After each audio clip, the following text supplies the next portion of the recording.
I feel bad about doing these things. Because I'm not part of this, right? These are mistakes of youth. Just like in youth, when you're very young.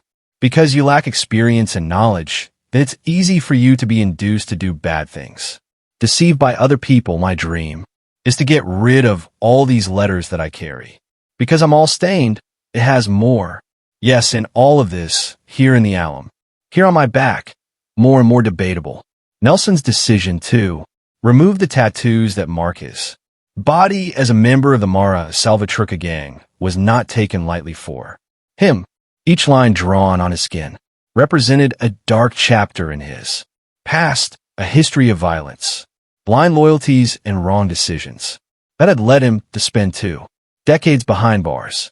But beyond the emotional burden those tattoos represented, Nelson understood that their presence on his skin was much more than a mere reminiscence of the past, was an imminent danger. Before you begin, leave your registration with the like button and subscribe to our stories. They will surely catch you. Now, activate the bell so we can begin. Since his imprisonment, Nelson had had more than enough time to reflect on his life and the choices that had led him there. In the solitude of his Zelda, surrounded by the arid conditions of prison life, he was faced with the harsh reality of his existence.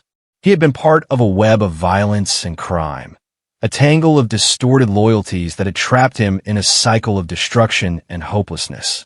Now, with the passage of time, he longed for a chance to redeem himself, to start over in a world that no longer recognized the idea of social reintegration. It had taken deep root in Nelson's life. It wasn't just about serving time and waiting for the day of his release, but about actively preparing to face the challenges that what the future held for him was that he knew that getting out of prison didn't simply mean returning to society, but rather integrating meaningfully. He found a place where he could be accepted and contribute positively. And for that, tattoos represented a formidable obstacle. In prison, tattoos were more than just body adornments. They were symbols of identity, insignia that marked affiliations and loyalties. Every line, every figure etched into a prisoner's skin told a story and conveyed a silent message to those around him. For someone like Nelson, whose past was intrinsically linked to a violent gang, those tattoos were like a beacon, targeting him as an enemy in hostile territory. However, the process of removing the tattoos wasn't simply a matter of aesthetics or convenience. It was an act of renunciation, a step toward liberation from the chains of the past. Every laser session, every painful burst of light on his skin was a reminder of his determination. Leaving behind the violence and chaos that had dominated his life for so long was an act of self-determination, a testament to his willingness to change and grow beyond the limitations imposed by his history. But the process wasn't easy. Aside from the physical pain, Nelson also faced the emotional challenge of shedding such an integral part of his identity. Each erased tattoo was like a chapter ripped from his skin, a part of himself fading into thin air. There were times when he found himself staring at the drawings blurred into his skin, recalling the turbulent days of his youth, the struggles and triumphs of a past life. But every time he sat in the laser chair, he remembered why he was doing this. He remembered the future he hoped for. Beyond the shadows of the past, over time, the tattoos began to fade.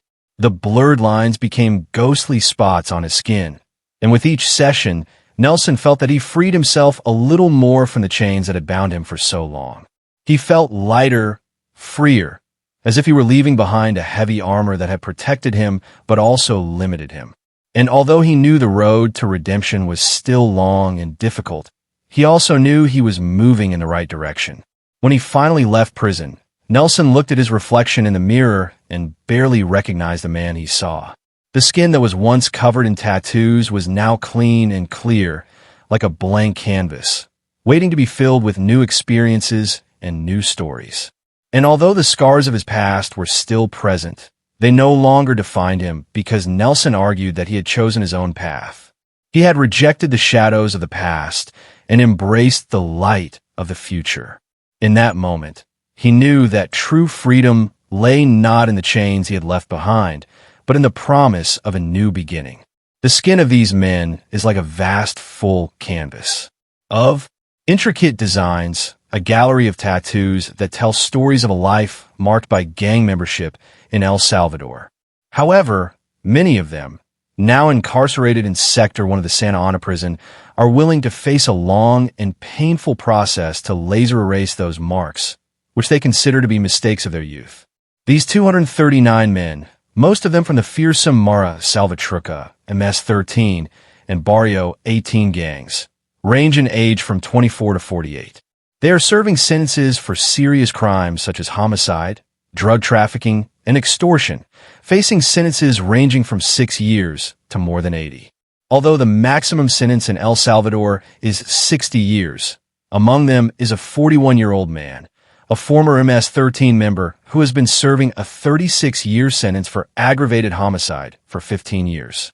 My dream is getting rid of all these letters I carry is completely marked on my back and abdomen. He confesses while recounting that, like many other repentant gang members, he tried to cover up his MS-13 related tattoos with other designs, resulting in large black ink stains on various parts of his body. Some opt for a less radical alternative by tattooing large XS over their previous tattoos in a symbolic gesture of rejection of their former lives. These gangs, born on the streets of Los Angeles in the early 1980s, have sown terror in communities by forcibly recruiting young people to extort and traffic drugs. With nearly 70,000 members in total, of which nearly 177,000 are behind bars, these gangs represent a constant challenge to Salvadoran authorities. For many, like Rebello, who has had the images tattooed on his body, his face, neck, and arms, since he was 13, the process of removing these symbols of his past seems like an arduous and complex task. The laser tattoo removal process requires several sessions and can take years for those completely covered in ink. Gang tattoos used to have a strong symbolism of loyalty and belonging, but in recent years they have lost their relevance as a result of heavy-handed government policies against gangs. However, tattoos are still considered evidence of guilt by law enforcement, and many ex-gang members seek to erase them in order to avoid persecution and reintegrate into a society that stigmatizes them for their violent past. For them, removing these tattoos is not only a physical process but also an emotional one, a step toward redemption and a second chance in life. The fame of these gang members is largely due to its brutal methods of control and punishment, which include murder, assault, kidnapping, drug trafficking, and extortion, among others, use violence not only as a means to control its illicit activities, but also to instill fear among communities, ensure the loyalty of its members, and challenge law enforcement and rival gangs. Its distinctive characteristic, in addition to violence, is its strong internal cohesion and the use of symbols and tattoos to identify its members, which further complicates efforts to combat it. Over time, the MS-13 has attracted the attention of authorities and the general public, becoming a symbol of the challenges societies face in eradicating violence and transnational organized crime. Thus, we come to the end of this video. If you liked it, I invite you to give us a like so we can continue making more videos like this. Also, don't forget to subscribe and activate the bell so you don't miss any of our new videos. I wish you a great day until next time.